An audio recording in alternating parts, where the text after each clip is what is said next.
рукам телефон на все голоса говорит: пока,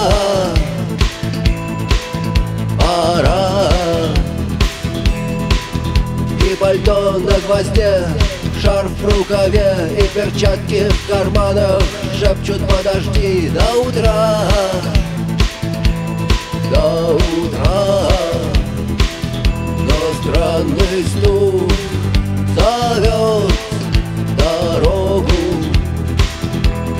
Может, сердце, может, стук в дверь.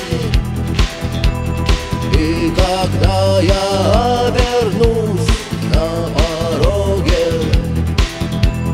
я скажу одно лишь слово: верь.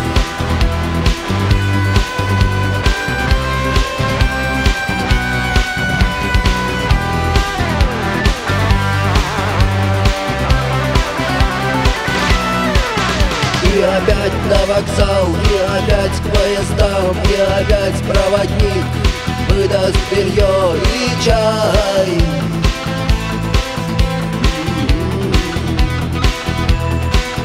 И опять не усну, и опять сквозь грохот колес мне послышится слово: